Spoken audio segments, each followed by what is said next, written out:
Good afternoon. Our guest today was born along the New England seacoast and was raised in that area and attended the prestigious Phillips Exeter Academy. His short stories have won a Pushcart Prize and an O. Henry Award.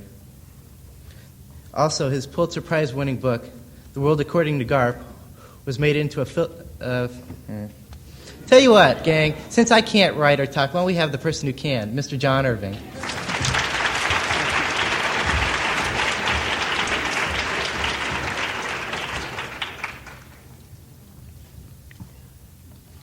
Thank you very much. I always stay in Westwood when I come to Los Angeles, but I've never been here before. Many times I've been thrown out of the weight room because I didn't have an ID. So that's as close as I've been to UCLA before. I'm going to read to you from a novel I've been working on almost a year. I have about 200 pages of this novel, and I hope to finish it before the end of 1984. But that's just a rough idea. I have 3 pretty finished chapters, and don't worry, I'm not going to read all of them. I'm going to begin at the beginning and read you only 3 or 4 pages, and then talk my way into the novel a little and read you only a couple more excerpts from it.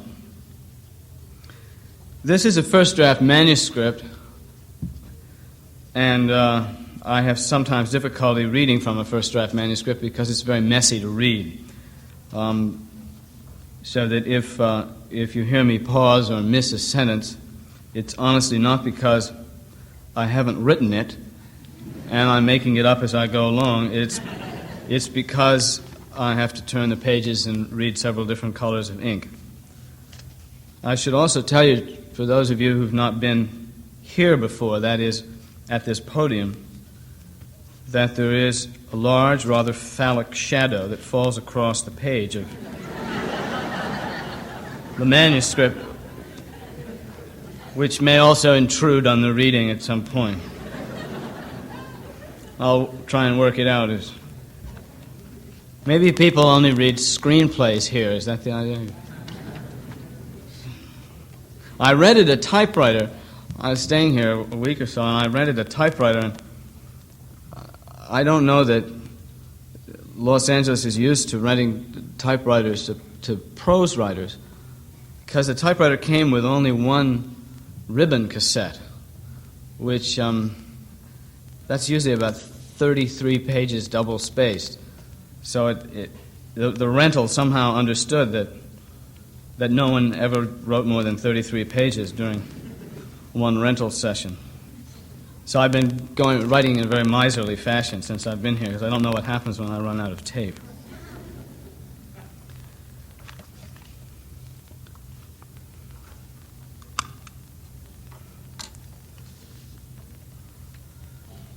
This is the way this novel begins. These are the first really 3.5 pages.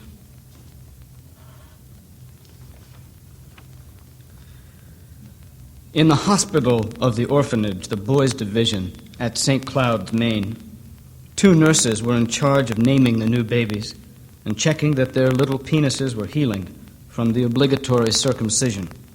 In those days, in 1920, all boys born at St. Cloud's were circumcised because the orphanage physician had experienced some difficulty in treating uncircumcised soldiers for this and for that in World War I. The doctor, who was also the director of the boys' division, was not a religious man. Circumcision was not a rite with him. It was a strictly medical act performed for hygienic reasons. His name was Wilbur Larch, which reminded one of the nurses of the tough, durable wood of the coniferous tree of that name. This nurse had knowledge of trees and was fond of larch.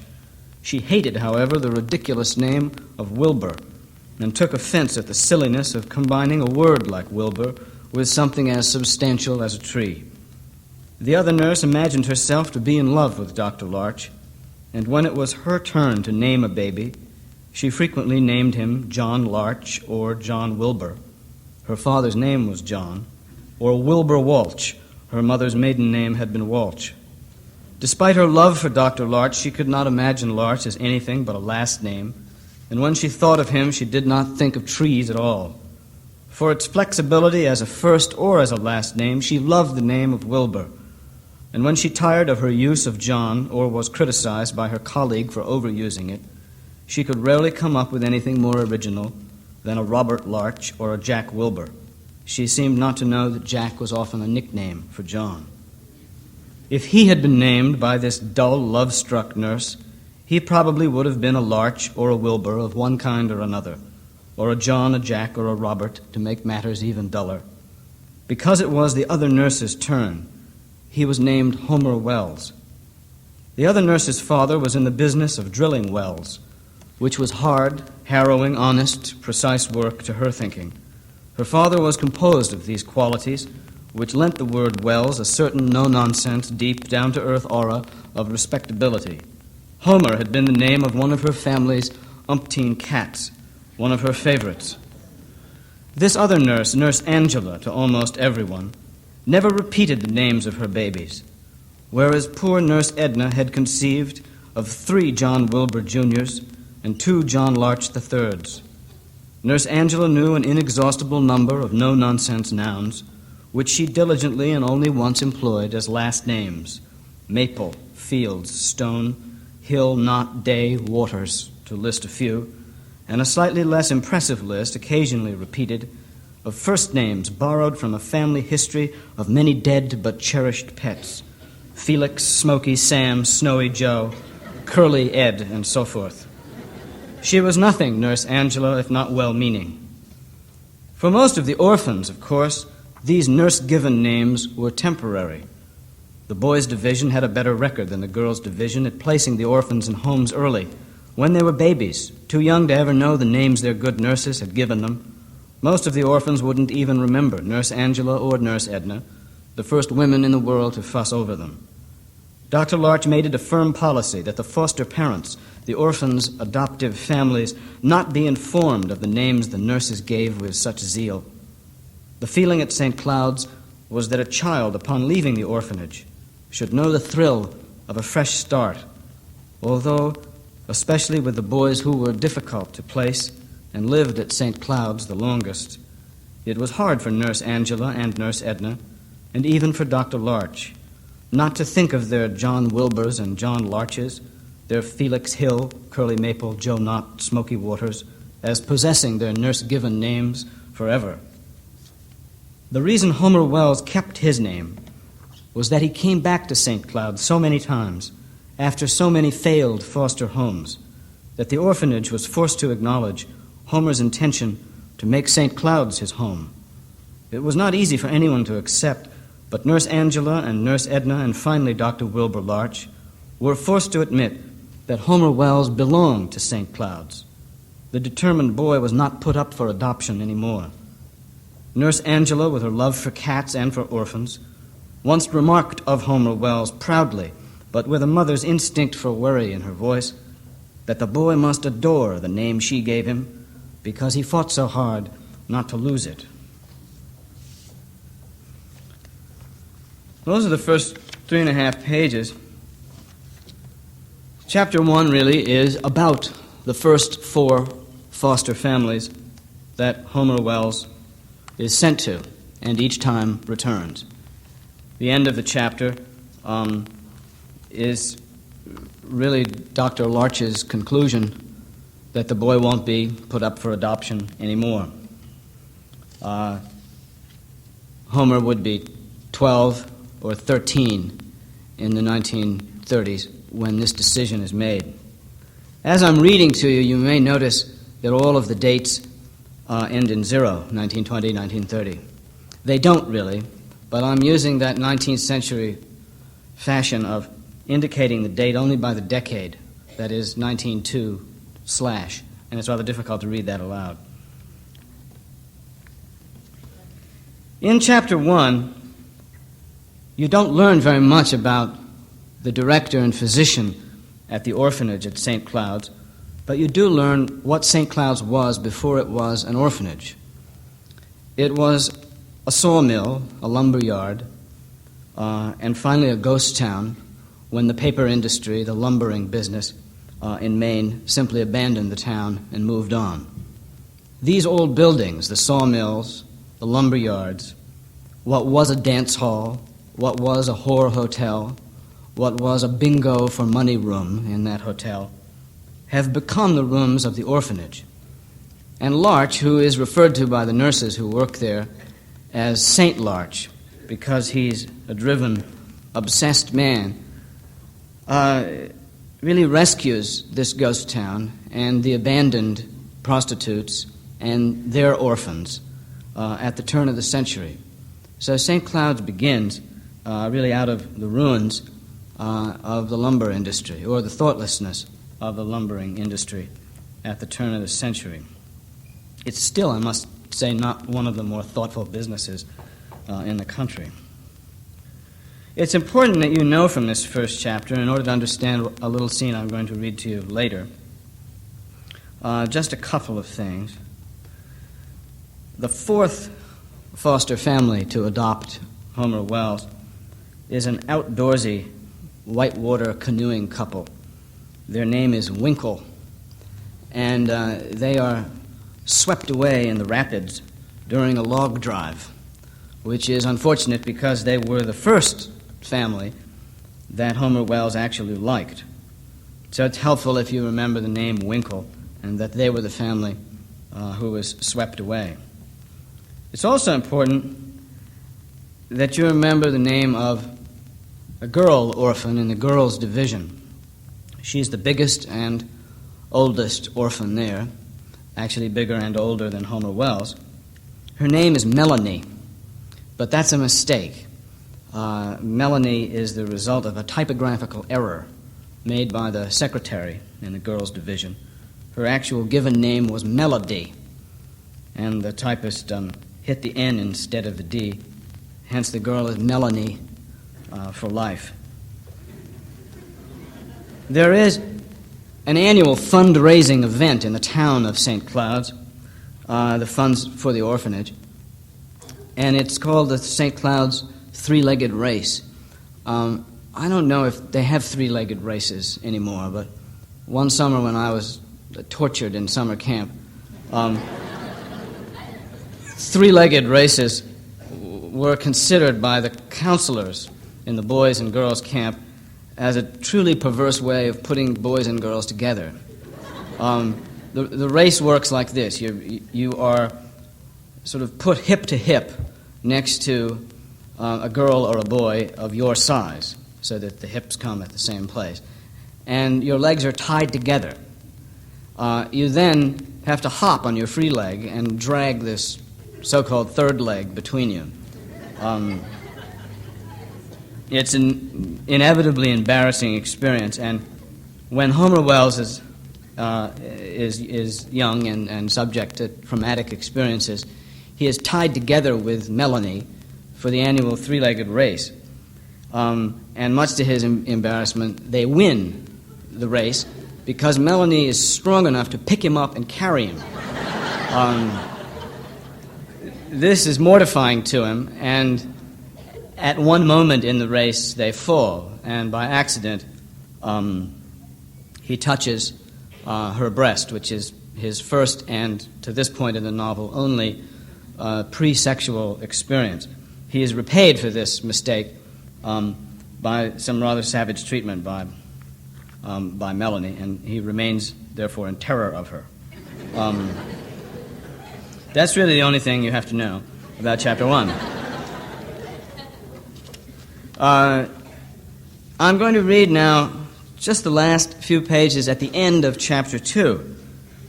And it's necessary for you to understand a little of Dr. Larch's early training. Not only medical training, but the training that a childhood gives to someone. His father is an alcoholic. His mother is a crazed prohibitionist. She is actually a servant in the house of the mayor of Portland. The mayor of Portland was a well-known temperance reform leader. His name was Dow. That's historically true, by the way. And so Dr. Larch is raised in a rather strained household, to say the least. He becomes a very diligent student in order to escape his family environment and ends up in Harvard Medical School. The terrors of medicine in the 1890s and 1880s, when Dr. Larch is a medical student and first interning in the local Boston hospitals, are pretty well documented today. It was a period when childbed fever was still around, and Larch's field is obstetrics. It was the period when cesarean sections were still new, actually, and not always performed in the best ways. It was a period when abortion was rather newly illegal. That is, until the 1840s, and in some cases, in some states, the 1860s, abortion under the common law was allowed. The common law reading of abortion said simply this, that when the fetus, until the fetus was quick, meaning until the fetus had moved, until motion was detected, it was perfectly allowable to abort the fetus, as if the movement of the fetus designated its first existence separate from its mother. This was also medically sound, because that meant in the first 3 up to 4 months of a pregnancy, when it was relatively safe to the mother to abort the birth. This is Dr. Larch's view. As an obstetrician, he also believes in abortion, and the early training he receives in the South End of Boston, the frequency with which he's exposed to the results of illegal abortions of the time, which are pretty horrible, convinces him that he is a deliverer of children who want to be born, of children whose parents want to have them, and he's also a deliverer of women who don't want to have these children. So that he has completely rationalized in his own mind his life as a performing obstetrician and an illegal abortionist. You might see how this prepares him for the task of running an orphanage, because in his opinion, whether he's performing a delivery or an abortion, he is doing this for the orphan. I really can't, without reading you the entire chapter, make his moral case any stronger than that, except to say these are the conclusions he comes to. One of the problems he faces is that in his orphanage, he never expected to have any of the orphans stay around very long. It was never the idea or the intention of the orphanage that someone like Homer Wells should actually grow up there. And as Homer Wells gets older and older, the issue presents itself of how do you explain to Homer Wells that the orphanage at St. Cloud's has 2 businesses. One is to deliver orphans, which Homer Wells perfectly understands, having been delivered there himself, but the other is to perform abortions. And up to this point, the end of Chapter 2, Homer Wells doesn't know that that's the other business of St. Cloud's, doesn't know that this is Dr. Larch's, St. Larch's, as he is called, other profession. This is the end of Chapter 2.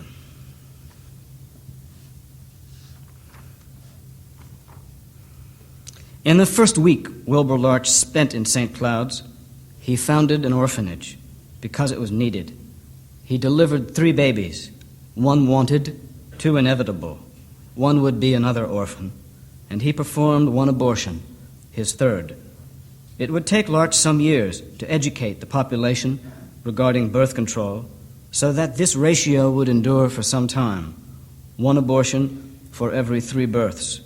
Over the years, it would go to 1 in 4, then to 1 in 5. During World War I, when Wilbur Larch went to France, the replacement physician at the orphanage would not perform abortions.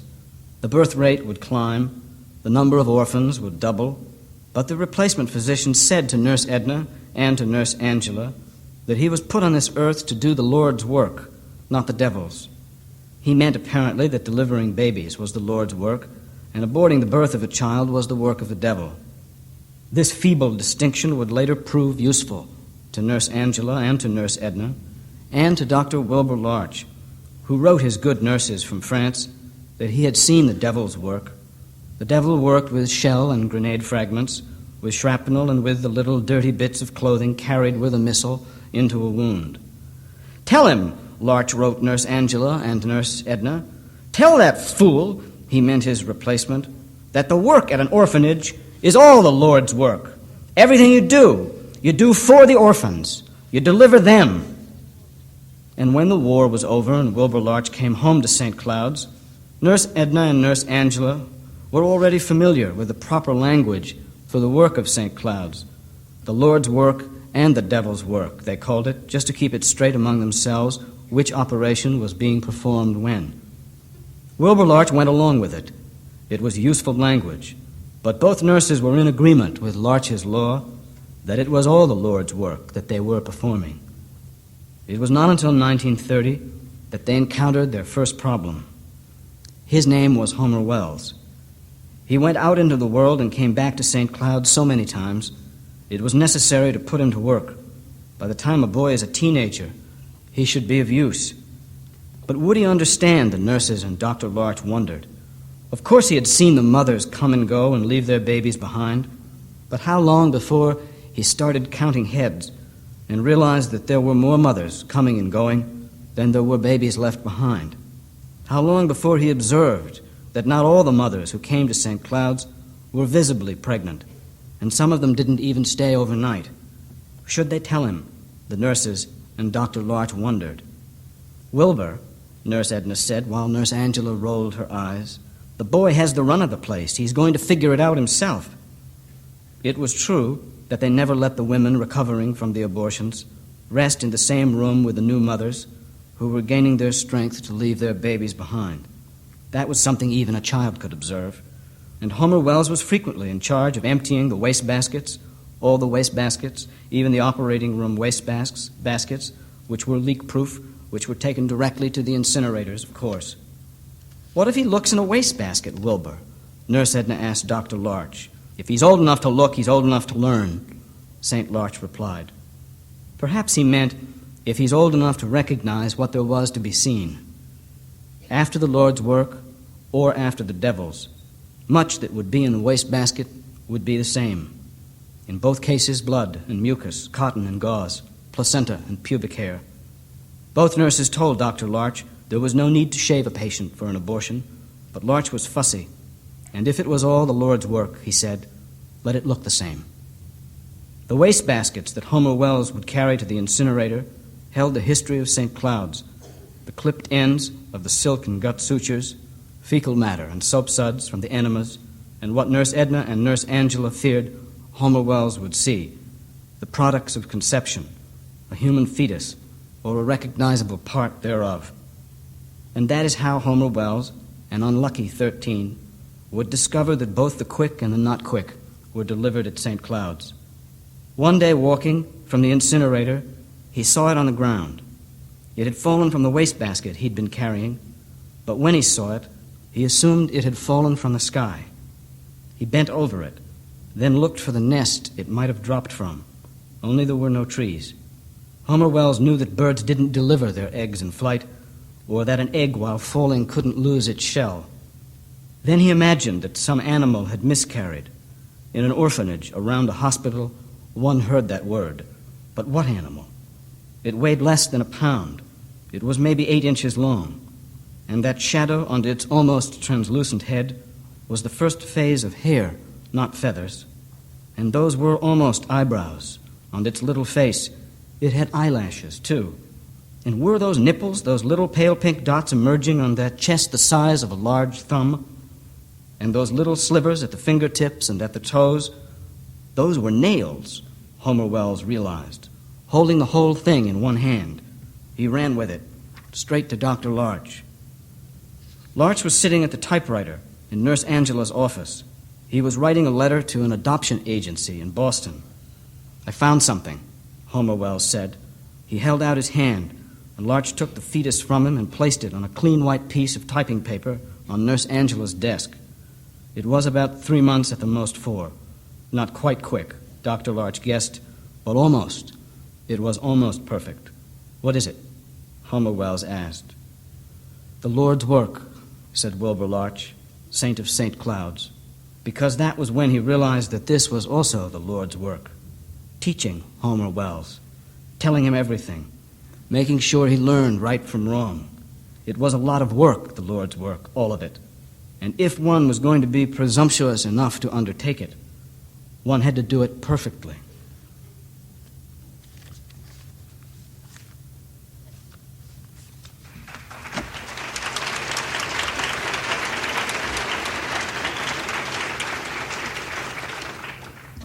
I'm now going to read you some rather fast-moving dialogue. It's rather unlike the prose of those other 2 sections because it moves more quickly.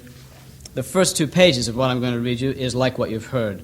That is fairly close, fairly densely written, descriptive, and then we get quite a lot of dialogue, just for a change of pace here.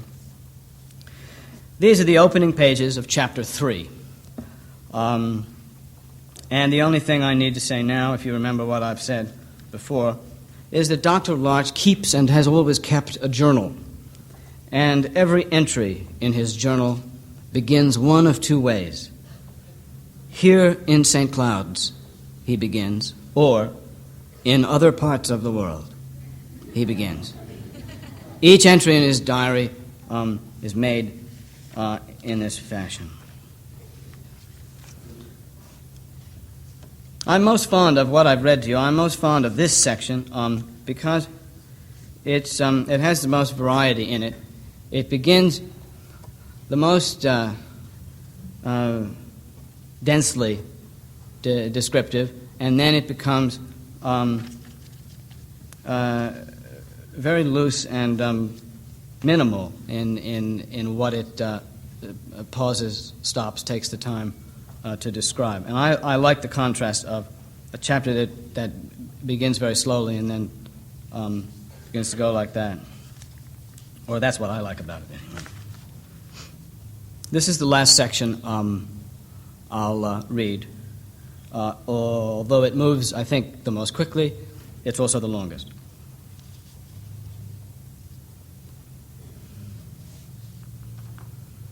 "Here in St. Cloud's," Dr. Larch wrote, "we treat orphans as if they came from royal families. In fact, in the boys' division, this sentiment informed his nightly blessing, his benediction shouted over the beds, standing in rows in the darkness, the boys with their lights just turned out were unadjusted to the blackness. Dr. Larch's blessing followed the bedtime reading, which, after the unfortunate accident to the Winkles, became the responsibility of Homer Wells. Dr. Larch wanted to give Homer more confidence. When Homer told St. Larch how he had loved reading to the Winkles in their safari tent, and how he had thought he'd done it well, except that the Winkles had fallen asleep, St. Larch decided that the boy's talent should be encouraged. And so, in 1930, almost immediately upon seeing his first fetus, Homer Wells began reading David Copperfield to the boys' division, just 20 minutes a crack, no more, no less, inching his way through the novel in this fashion. It would take him longer to read it than it took Dickens to write it. Faltering at first, and teased by the very few boys who were near his own age, no one was older, Homer improved. Every night he would murmur aloud to himself, that book's opening passage. It put him in a mood to read, but it also had the effect of a litany. It allowed him to sleep peacefully when he was finished reading. Whether I shall turn out to be the hero of my own life, or whether that station will be held by anybody else, these pages must show. Whether I shall be the hero of my own life, Homer whispered to himself. He remembered the dryness in his eyes and nose, in the furnace room at the Drapers in Waterville. He remembered the spray from the water that had swept the Winkles away. He remembered the cool, damp, curled in on itself beginning that lay dead in his hand. That thing he had held in his hand could not have been a hero. And after lights out and Nurse Edna or Nurse Angela asked if anyone wanted a last glass of water or if anyone needed a last trip to the potty, when those dots of light from the just extinguished lamps still blinked in the darkness, and every orphan's mind was either sleeping, dreaming, or lingering with David Copperfield's adventures, Dr. Larch would open the door from the hall with its exposed pipes and its hospital colors. "Good night," he would call. "Good night, you princes of Maine, you kings of New England." That thing Homer had held in his hand was no prince, hadn't lived to be a king. Then bang, the door would close, the orphans would be left in a new blackness. Whatever image of royalty that they could conjure would be left to them. What princes and kings could they have seen?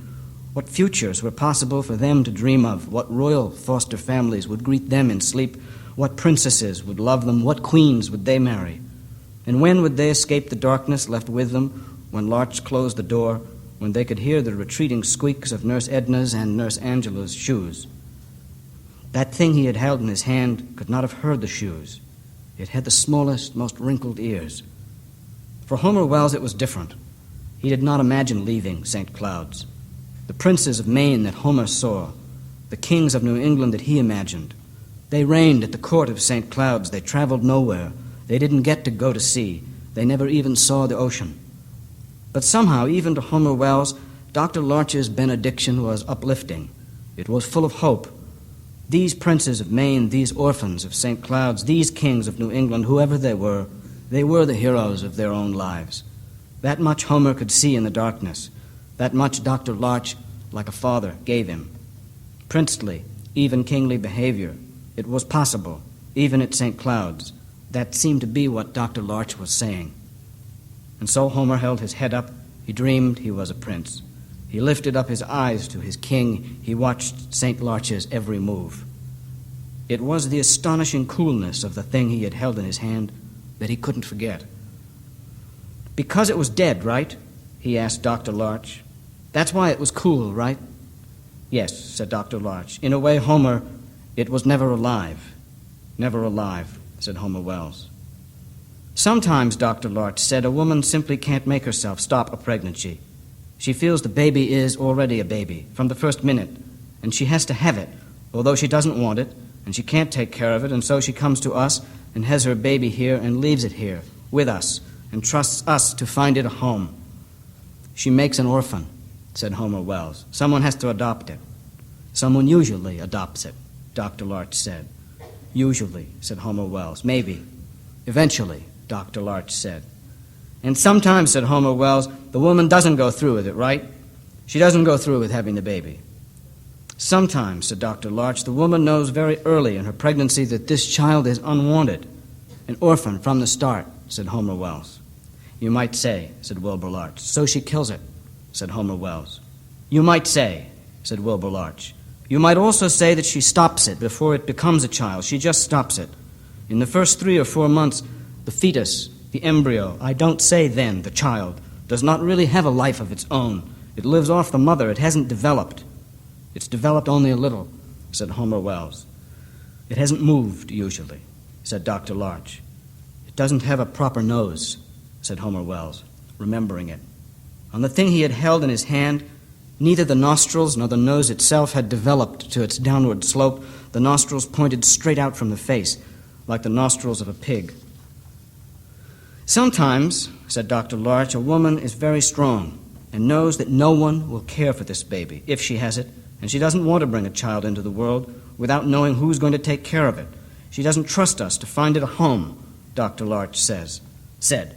"She knows some foster homes don't work out." "Some don't," said Homer Wells. "And so," Dr. Larch went on, "instead of waiting until she has a real, live baby inside her and having us deliver it into the world and try to find it a home, she comes to me and I stop it." "Tell me again what's stopping it called?" asked Homer Wells. "An abortion," Dr. Larch said. "Right," said Homer Wells. "And what you held in your hand, Homer, was an aborted fetus," Dr. Larch said. "An embryo, about 3 to 4 months." "An aborted fetus, an embryo, about 3 to 4 months," said Homer Wells, who had a habit of repeating the pigtails of sentences very seriously, as if he were planning to read them aloud, like David Copperfield. "And that's why," Dr. Larch said patiently, Some of the women who come here don't look pregnant. The embryo, the fetus, it's not enough of a thing for it to show. But they all are pregnant, said Homer Wells. All the women who come here, they're either going to have an orphan or they're going to stop it, right? That's right, Dr. Larch said. I'm the doctor. I help them have what they want. An orphan or an abortion, he said. An orphan or an abortion, said Homer Wells. Nurse Edna teased Dr. Larch about Homer Wells. You have a new shadow, Wilbur, she said. Nurse Angela rolled her eyes. Dr. Larch, she said, you've developed an echo. You've got a parrot following you around, Nurse Angela said. God or whatever forgive me, wrote Dr. Larch. I have created a disciple. I have a 14-year-old disciple. By the time he was 15, his reading of David Copperfield was so successful that some of the older girls in the girls' division asked Dr. Larch if Homer might be persuaded to read to them. Just to the older girls? Homer asked Dr. Larch. Certainly not, said Dr. Larch. You'll read to all of them. In the girls' division? Homer asked. Well, yes, Dr. Larch said. The girls can't come to the boys' division. Right, said Homer Wells. Do I read to the girls first or the boys first? He asked. The girls, Larch said. Girls go to bed earlier than boys. They do? Homer asked. They do here, Dr. Larch said. And do I read them the same passage? Homer asked. He was at the time in his fourth journey through David Copperfield, his second aloud, at chapter 16, I am a new boy in more senses than one. But Dr. Larch decided that girl orphans should hear about girl orphans, in the same spirit that he believed boy orphans should hear about boy orphans, and he assigned Homer the task of reading aloud to the girls' division from Jane Eyre. It struck Homer immediately that the girls were more attentive than the boys. They were an altogether better audience, except for the giggles upon his arrival and upon his departure. That they should be a better audience surprised Homer, for he found Jane Eyre not nearly so interesting as David Copperfield, and was convinced that Charlotte Bronte was not nearly so good a writer as Charles Dickens. Compared to little David, Homer thought that little Jane was something of a whiner, a sniveler. But the girls in the girls' division always cried for more, for just one more chapter, when every evening Homer would stop and hurry away, out of the building and into the night, racing for the boys' division and Dickens. The night between the boys' and girls' division frequently smelled of sawdust, as if only the night had kept the memory of the original St. Cloud's intact and would dispense in its secretive darkness the odors of the old sawmills and even the rank smell of the Sawyers' cigars. The night sometimes smells like wood and cigars, Homer Wells told Dr. Larch. The girls' division, Homer thought, had a different smell than the boys' division. Although the same exposed pipes, the same hospital colors, the same dormitory discipline prevailed. On the one hand, it smelled sweeter. On the other hand, it smelled sicker. Homer had difficulty deciding. For going to bed, the boys and girls dressed alike, T-shirts and underpants. And whenever Homer arrived at the girls' division, the girls were already in their beds with their legs covered, some of them sitting up, some of them lying down. The very few with visible breasts were usually sitting with their arms folded across their chests, perhaps to hide this development. All but one, the biggest one, the oldest one, both bigger and older than Homer. In fact, she had carried Homer across the finish line of a particularly famous three-legged race. She was the one called Melanie, who was meant to be Melody, the one whose breasts he had mistakenly touched, the one who had pinched his pecker. Melanie set for the reading Indian style. She sat on her legs on top of her bed covers, her underpants not quite big enough for her, her hands on her big hips, her elbows pointed out like wings, her considerable bosom thrust forward, a bit of her big, bare belly exposed between the stretched T-shirt and the crammed undies. Mrs. Grogan, who directed the girls' division, would say every night, "Won't you catch cold outside your covers, Melanie?" "Nope," Melanie would say. And Mrs. Grogan would sigh. In fact, it was almost a groan. That was her nickname, Mrs. Groan. Her authority rested in her ability to make the girls think that they caused her pain by doing harm to themselves and to each other. "Oh, that hurts me to see that," she would tell them. When they fought, pulled hair, gouged for eyeballs, bit each other in the face. That really hurts me, Mrs. Grogan would say, and moan. It was effective with the girls who liked her, and she was liked in a condescending sort of way. It was not effective with Melanie. Oh, it hurts me, Melanie, to see you catching cold outside your covers, Mrs. Groan would say. Only partially clothed, Mrs. Moan, Mrs. Sigh would add. That really hurts me. But Melanie would stay put, her eyes never leaving Homer Wells. She was bigger than Mrs. Grogan. She was too big for the girls' division. She's too big to be a girl, thought Homer Wells. Bigger than Nurse Edna, bigger than Nurse Angela, almost as big as Dr. Larch. She was fat, but she was not only fat because her fat looked solid. Although he had not competed in a three-legged race for several years, Homer Wells also knew that Melanie was strong. Homer had decided not to compete in the three-legged race as long as he would be paired with Melanie, the oldest boy, the oldest girl. In reading aloud from Jane Eyre, Homer needed to keep his eyes off Melanie because one look at her would remind him of having his leg tied to hers. He sensed that she resented his withdrawal from the annual competition. The sweeter passages of Jane Eyre, too sweet for Homer Wells, brought tears to the eyes of the girls in the girls' division and drew the most plaintive sighs and moans from Mrs. Groan. But these same sweeter passages extracted from Melanie the most tortured breathing, as if sweetness evoked in her an anger barely restrainable. The end of Chapter 4 provided Melanie with too much anger to restrain. That afternoon lapsed in peace and harmony, Homer Wells read to them. Hearing Melanie's breathing hiss at the words peace and harmony, he bravely read on. And in the evening, Bessie told me some of her most enchanting stories and sang me some of her sweetest songs, Homer continued, glad there was only one more sentence to get through. He saw Melanie's broad chest heave. Even for me, chirped little Jane Eyre, life had its gleams of sunshine. Gleams of sunshine, Melanie said, in violent disbelief. Let her come here, Melanie said. Let her show me the gleams of sunshine.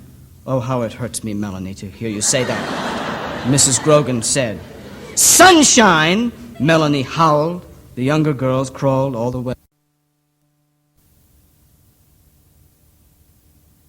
Attendant to his departure were mixed with sobs and with Melanie's derision.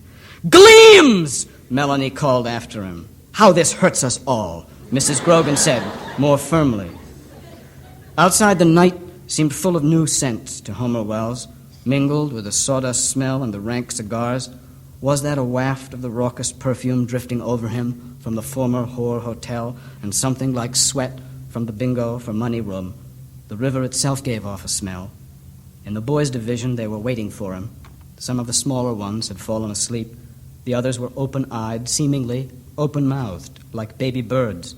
Homer felt he was rushing from nest to nest, his voice feeding them worms. They always wanted more. His reading, like food, made them sleepy, but it woke Homer up. He lay awake after the nightly benediction. The ints in princes and the ing in kings still rang in the dark room. Sometimes he wished he could sleep in the baby room. The constant waking and crying might be more rhythmic. The older orphans had their habits. One of Nurse Edna's, John Wilbur's, slept on a rubber sheet. Homer would lie awake, waiting to hear him wet his bed. Some nights Homer would wake the child, march him to the toilet, point his tiny pecker in the right direction, whisper, "Pee, John Wilbur. Pee now, pee here." The child, asleep on his feet, would hold it back, waiting for the welcoming rubber sheet, that familiar dent and warm puddle in his bed. Some nights, when he felt irritable, Homer Wells would simply stand by John Wilbur's bedside and whisper his command in the boy's ear, "Pee!" with almost instantaneous results. More upsetting was Nurse Angela's name child, the sickly little Fuzzy Stone. He had a cough, a constant dry hack. He had wet red eyes and slept inside a humidified tent, a water wheel cranked by a battery, and a fan which distributed the vapor ran all night. Fuzzy Stone's chest sounded like a tiny failing motor. The damp, cool sheets enclosing him fluttered through the night like the tissue of a giant, semi-transparent lung. The water wheel, the fan, Fuzzy Stone's dramatic gasps, they merged in Homer's mind. If one of the three were to stop in the night, Homer doubted he'd know which two were still alive. Dr. Larch told Homer that he suspected Fuzzy Stone was allergic to dust. That the boy was born and slept in a former sawmill was doubtlessly not the best thing for him. A child with chronic bronchitis was not easily adoptable. Who wants to take home a cough? When Fuzzy Stone's coughing was too much for Homer Wells, when the various frail engines maintaining Fuzzy were too much on Homer's mind, lungs, water wheel, and fan, Homer would quietly seek out the baby room. Nurse Angela or Nurse Edna was always there. Sometimes they were awake tending to one of the babies. Sometimes when the babies were quiet, even the nurse on duty was sleeping, and Homer Wells would tiptoe past them all. One night he saw one of the mothers standing in the baby room, not looking at any of the babies specifically and not appearing to be looking for her baby in particular. She was just standing in her hospital gown in the middle. Try that again, just a minute. Oh, there it is. She was just standing in her hospital gown in the middle of the baby room. Homer Wells could see that her eyes were closed, as if she were absorbing the smells and sounds of the baby room through her other senses. Homer was afraid the woman would wake up Nurse Angela, who was dozing on the duty bed. Nurse Angela would have been cross with her. Slowly, as Homer imagined you might assist a sleepwalker, Homer Wells led the woman back to the mother's room. The mothers were often awake when he went to peek in on them. Sometimes he would get someone a glass of water. The women who came to St. Cloud's for the abortions rarely stayed overnight. They required less time to recover than the women who had delivered, and Dr. Larch discovered that they were most comfortable if they arrived in the morning, shortly before light, and left in the early evening, just after dark. Wilbur Larch discovered that the women having abortions were happiest to rest in the sanctuary of St. Cloud's during the day. It was noisier in the daytime. The sound of the babies was not so prevailing, because the noise the older orphans made and the talk among the mothers and the nurses confused everything. It was the sound of the newborn babies which Dr. Larch observed seemed particularly upsetting to the women having the abortions, and so he tried not to keep them overnight. At night, except for John Wilbur's peeing and Fuzzy Stone's cough, the waking babies made the only sounds. It was a simple enough observation to make that women having abortions were not comforted to hear the cries and prattle of the newborn. You could not plan the exact hour for a delivery, but Larch tried to plan the abortions for the early morning, which gave the women the day to recover and allowed them to be gone by evening. Of course, some of the women traveled a long way. In these cases, Larch recommended that the women come to St. Cloud's the night before their abortions, when he could give them something strong to help them sleep. They'd have the whole of the next day to get over all of it. Sometimes there would be one of those women spending the night, but not with the expectant or the recovering mothers, and Homer Wells, in his insomniac tour of St. Cloud's, would observe that the expressions of these women in their sleep were no more or no less troubled than the expressions on the women who were having or who had already had their babies. Homer Wells would try to imagine his own mother among the faces of the sleeping and the wakeful women. Where was she waiting to get back to when the pain of her labor was behind her? Or was there no place she wanted to go? And what, when she was lying there, was his father thinking? If he even knew he was a father, if she even knew who he was. These are the things the women would say to him. Are you in training to be a doctor? Are you going to be a doctor when you grow up? Are you one of the orphans? How old are you? Hasn't anyone adopted you yet? Did someone send you back? Do you like it here? And he would answer, I might become a doctor. Of course, Dr. Larch is a good teacher. That's right, one of the orphans. Almost 16. I tried being adopted, but it just wasn't for me. Of course I like it here. I wanted to come back. One of the women, very expectant, her belly huge under a taut sheet, asked him, Do you mean if someone wanted to adopt you, you wouldn't go? Wouldn't go, said Homer Wells. That's right. You wouldn't even consider it, the woman asked. He almost couldn't look at her. She looked ready to explode. Well, I guess I'd think about it, Homer Wells said. But I'd probably decide to stay as long as I can help out around here. You know, be of use, he said. The pregnant woman began to cry. Be of use, she said, as if she'd learned to repeat the pigtails of sentences from listening to Homer Wells. She pulled down the sheet. She pulled up her hospital gown. She put her hands on her great belly. "Look at that," she whispered. "You want to be of use?" "Right," said Homer Wells, who held his breath. "No one but me ever put a hand on me to feel the baby," she said. "No one wanted to put his ear against it and listen," the woman said. "You shouldn't have a baby if there's no one who wants to feel it kick or listen to it move," the woman said. "I don't know," said Homer Wells. "Don't you want to touch it or put your ear down to it?" the woman asked him. "Right," said Homer Wells, putting his hand on the woman's hot, hard stomach. "Put your ear down against it, too," the woman advised him. "Right," Homer said.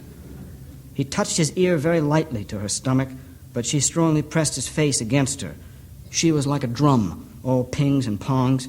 If Homer had been to the ocean, he would have thought she was like the tide, all surging in and out, back and forth. "No one should have a baby if there's no one who wants to sleep with his head right there," the woman said. Homer Wells found it hard to imagine, from all the noise and motion inside her, that the woman had only one baby in there. It sounded and felt as if she were going to give birth to a tribe. "You want to be of use?" the woman asked him, crying gently now. "Yes, be of use," he said. "Sleep right there," the woman told him. He knew when her water had broken, before she knew it. She had fallen that soundly asleep. He went and found Nurse Edna without waking the woman, who before dawn delivered a perfect baby girl.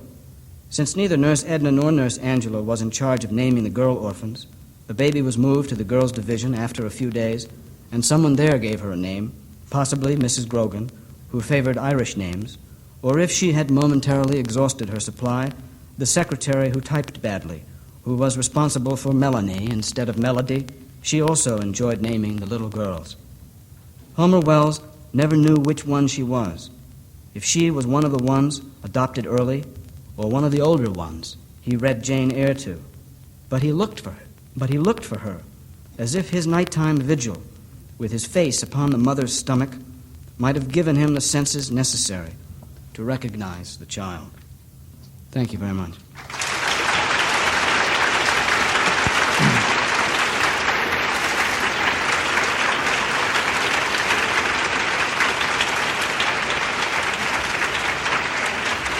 Thank you.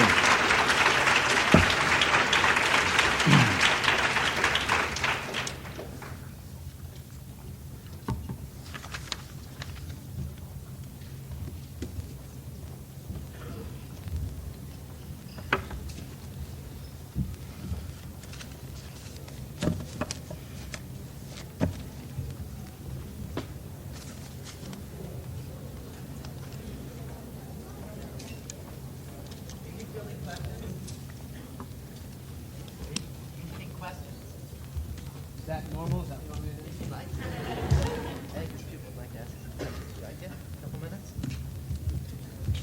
do? It's been suggested that I could answer some questions if there are any for a few minutes. Maybe there aren't any.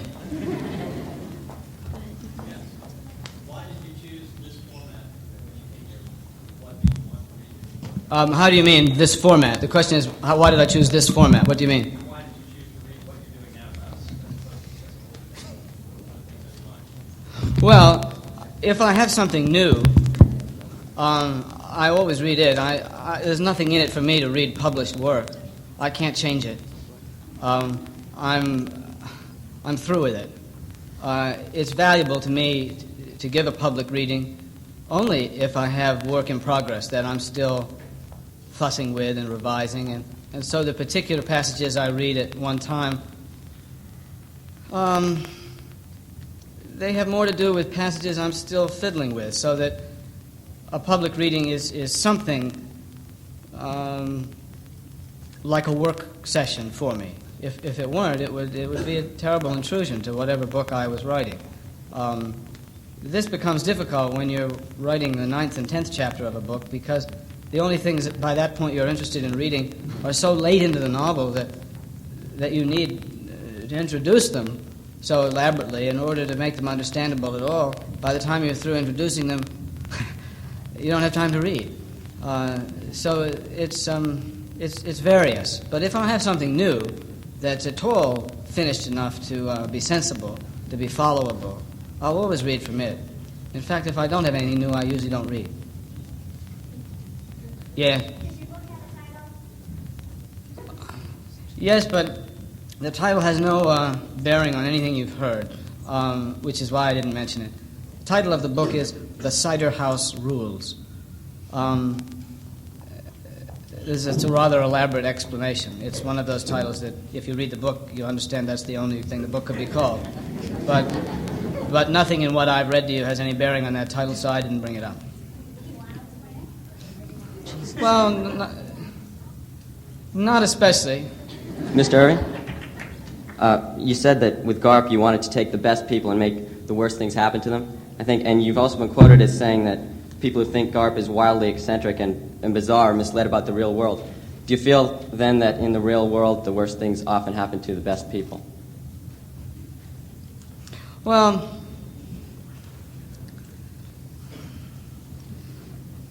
the things you read or hear that I've said are always in response to questions, and I didn't ask the questions.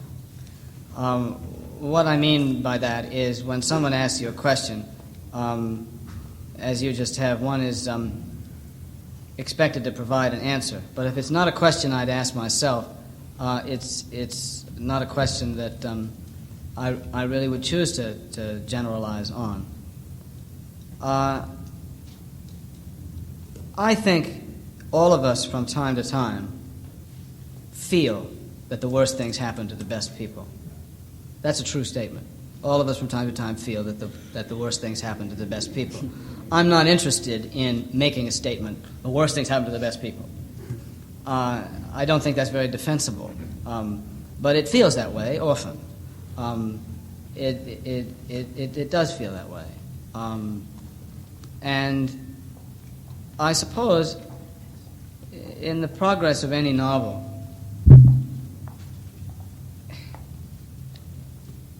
I feel it's somehow not valuable to write a novel about people you, the author, doesn't value.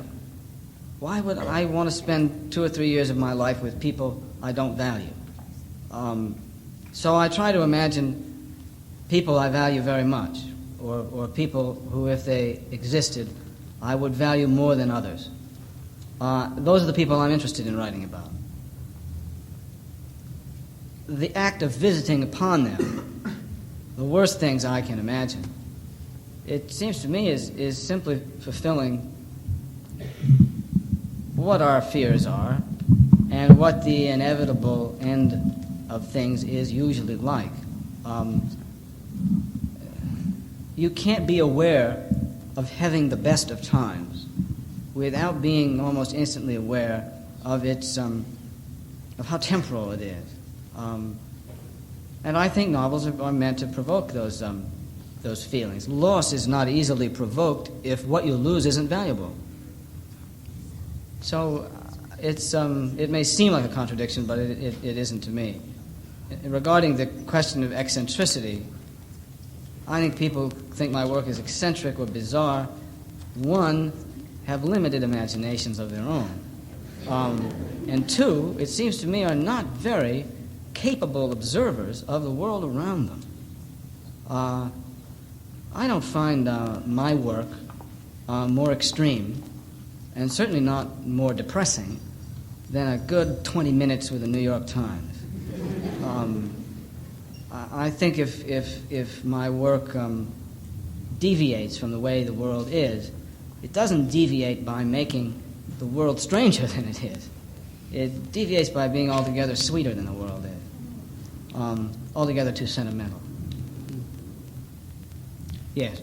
Usually take you in pre-planning from conception and figuring out what event the story is going to I realize that. Well, again, this is my 6th novel, and it's really impossible to generalize what begins each novel. I think any writer feels this way. Sometimes you know more about your characters than you do about your story. Sometimes you know more about the story than the characters. It's not reliable to say that something always comes first or that you always work in a certain way. The only pattern I feel in my own work, and it's nothing I'd recommend to anyone else, it's just the way it happens to me, I can't begin a novel unless I've imagined the ending, so that I begin with endings. I wouldn't know where to begin if I didn't think I knew where something ended. Um, uh, this novel is called The Cider House Rules because the cider house is you don't even see an apple until the middle of the book. You have to read 300 pages before you see your first apple, not to mention get to the cider house. You don't get to the cider house until the end of the novel. But I began at the end of the novel. I wrote tentatively, to be sure, and subject to revision, of course, but I wrote what seemed to me to be a substantial ending. Not just what happens, not just an outline, but prose that I hope will stay, actual sentences that I'm writing toward. I also write in chapters. This is somewhat old-fashioned. I am a writer who uses plot. This is also somewhat 19th century, so that it's almost a requirement for the way I write that I know what's going to happen. And that's the only generalization I can make about how I proceed one book to the next. Sometimes a book takes 2 years, sometimes 5. Mr. Irving? Yes. Other side. Do you, to your left, do you feel that, did you feel any different? Does one of you have your own microphone? This is weird. Oh, I see. Right here. I was disembodied the first time. I didn't know where it was. Did you feel after having completed writing Garp any different than after the other novels that you finished? Did you think that it would be any better received or better selling or anything like that? No. So, No, I didn't. In fact, I was depressed at its prospects, really. It seemed to me to be not as commercially likely as my first and second book. I thought it was a little more likable than my third to a general audience, but I thought there were too many extremes for the general reader in it, or what would be regarded by a general reader as extremes. I didn't think it was, I mean, you get you get a sense of yourself by in the commercial world by how well your books do. It's not something you're conscious of when you're writing them. When I wrote my first novel, I thought that everyone would like to read it. After I'd written 2 or 3, I began to believe that not many people really would ever read my novels, that I believed what I heard, that I was a writer's writer, that I was largely read by and enjoyed by so-called literary-minded people or other writers, and it seemed an acceptable existence to me. I didn't expect that things would be any different. Yes. I was born in New Hampshire, and I've lived in Vermont since the late 1960s, most of the time. I don't live there all the time. I grew up most of my summers I spent in Maine. So you know, New England is a small place. If you live in one part of it, you usually are pretty familiar with other parts of it. Have you ever had to change the ending of a book? I don't know what you mean. Over here, you're right this time. Well, I was trying to imagine how she could make that voice. she's possessed. I know this is California, but it's still... it's someone from Central Casting right there. You know? Well, you say that you write the ending of the book first, so you know where you're working towards. But have you ever finished a book and found out that the ending didn't work? And so you had to change it? Well, I've heard other people say that the endings didn't work. But yes, you revise as you go along. For example, I write an ending, and then I write a first chapter, and then I go and fiddle with the ending. Because after I've gotten 50 pages from page 1, I have a little more confidence about making that ending more of an ending, and I make some changes and some revisions. And I proceed like that. I mean, if I have 3 chapters, which is roughly what I have of this book now, I have maybe 120 pages from page 1. And then I have about 80 pages from the end, going toward the middle. Each time I work a little further ahead, I'm able to work a little further away from the ending at that end. Methods are worthless, though. I don't mean to belabor the way I work, because the way I work is the way I work. It's not. You can't generalize how I think fiction should be made, especially novels. The thing that's wonderful about novels is the variety in them. I think that one of the most significant factors of American literature right now, in the last decade, is how internationally read and respected American novels are. This is all the more remarkable when you consider that in the last decade, our political reputation internationally has been very poor. American literature is extraordinarily popular, even in a time when American politics are really very unpopular, almost everywhere else in the world. We must be doing something right, and the something right that I think we're doing, and I think American literature has always been doing, is that it's doing no one thing. It does many things. We don't have anything so easy to simplify as a literature. I mean, there are certain French critics who would tell you that every American novel has the primitive quality of Huck Finn. And this is simply a moron's understanding of Mark Twain. Mark Twain was not a primitive. Mark Twain was a highly sophisticated writer.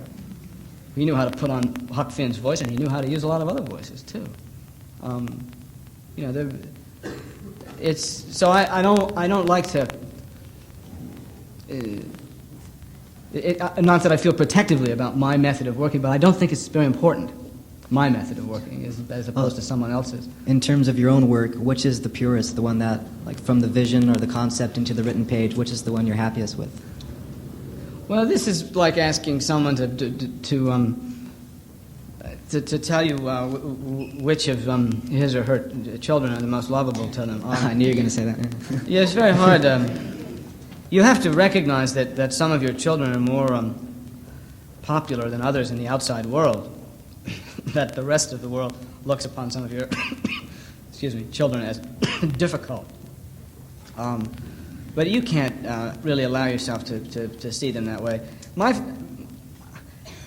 Every novel is a collection. It's built very slowly. It's a piece of architecture. It's put together over a long time. And you know, if you were a perfectionist, you wouldn't write novels. And perfectionists write very disappointing novels when they try. It's a very broad and visionary task. You have to be willing to bore people. You have to be willing to indulge lots of obsessions that aren't nearly as interesting to other people as other obsessions. It's a whole house. It's a whole building. And you're responsible for the plumbing in the bathrooms as well as the ballrooms, and it's the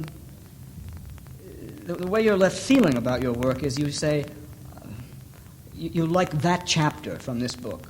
You think that was a wonderful chapter. You like that scene from this book, and that's the way I sometimes have to stop myself and think which scene was from which book, because I find myself in a scene that reminds me of a scene I've already written. And the way a painter may be recognizing a brushstroke or even a color from another time, and the little isolated parts of books still appeal to you. I like the history parts of my first book, Setting Free the Bears. No one else did.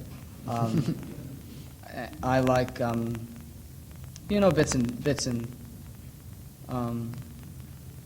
bits and pieces. The shorter a book is, the more manageable it is. I suppose the cleanest, the clearest, the one with the fewest errors in it is the 158-Pound Marriage. But it's also not very likable. It's told by a not very likable person. It's something, and that's something I wouldn't do again. But technically it's got fewer loose ends or whatnot. It's very hard to say. The answer that's probably the most legitimate is the one that Auden always gave when he was asked what his favorite poem is, and he said the one I'm working on. And I think you have to feel that way. You have to feel in the middle of whatever book you're writing that you're writing the best book you've written. You have to feel that way, whether it's true or not. Thank you. Yes. Could you elaborate on the world as seen through Garp's eyes? I can't really know. The world is seen through Garp's eyes.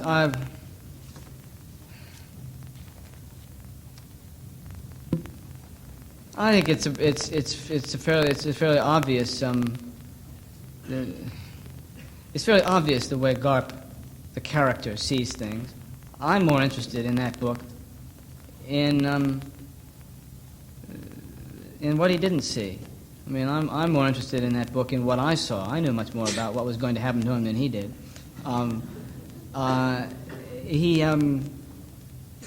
He is a stubborn, purposeful, and purposeful man who has some obsessions, and he knows his own obsessions very well. But he doesn't consider, perhaps, how potentially offensive his obsessions are. It's a book about a writer, which is why I called it The World According To, because writers are insistent that way on having their versions of things seen. It was always a clumsy title to me. In fact, I almost changed it at the end, but I couldn't think of anything else to call the book.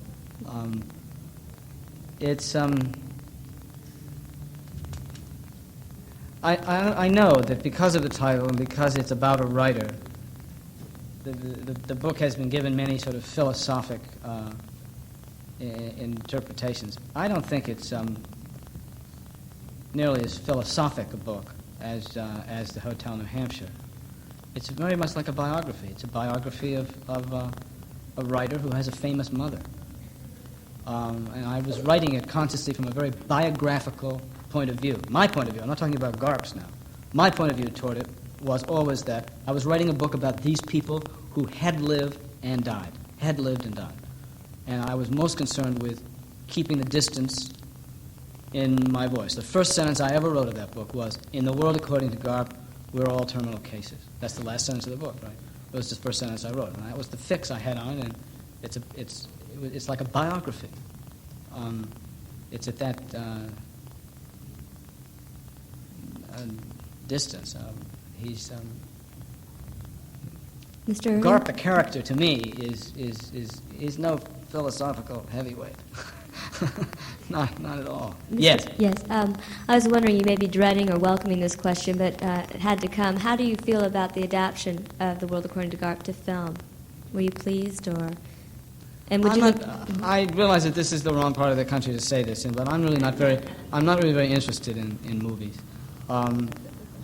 I just am not very interested in them. I don't take them very seriously. I have no expectations of a film made from any of my books being at all like the book.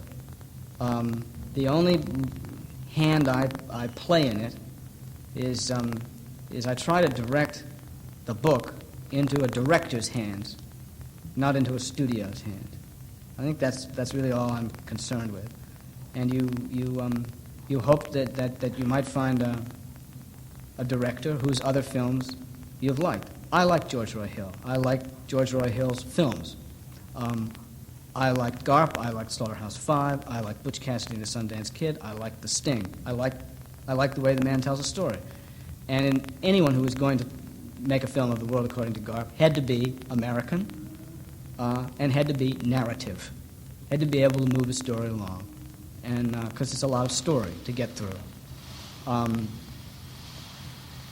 I hope that George will get the film made, and as far as I'm concerned, it's a good George Roy Hill film, but it has very little to do with me, and very little to do with the book.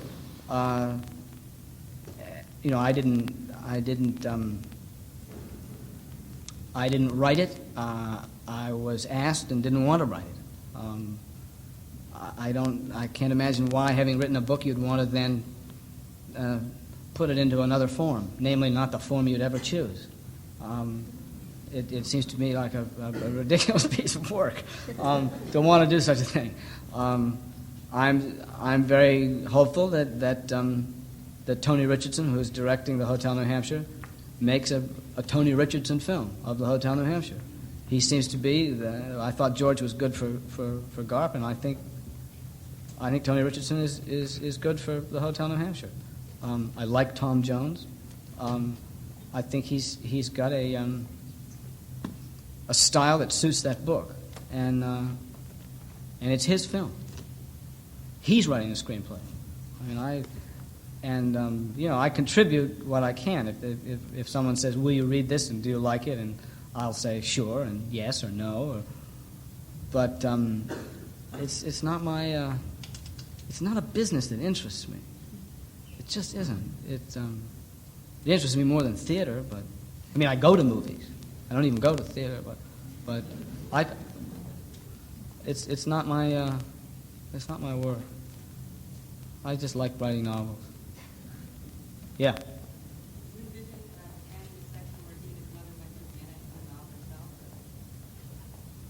How do you mean? What section?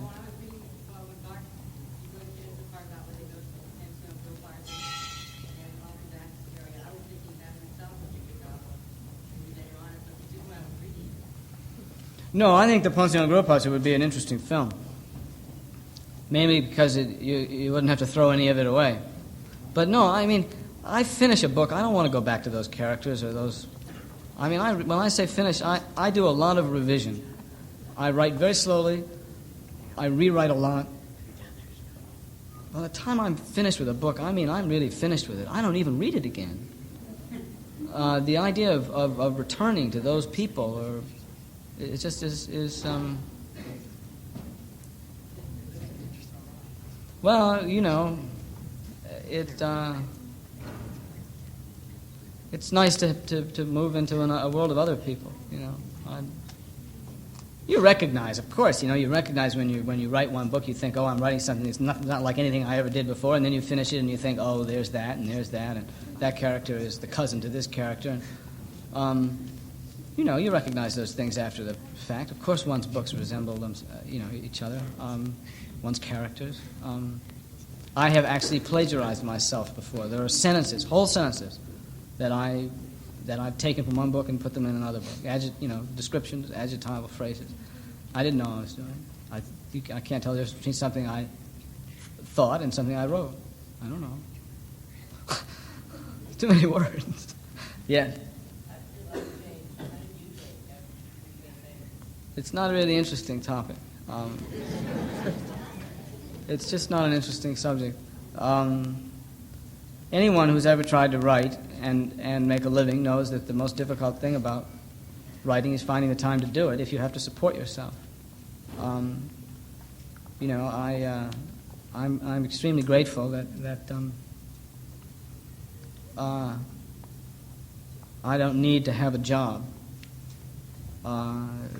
to support myself, that I can treat my writing as my only job. I always wanted to be able to do that, and so I'm very grateful after 4 books that it worked out.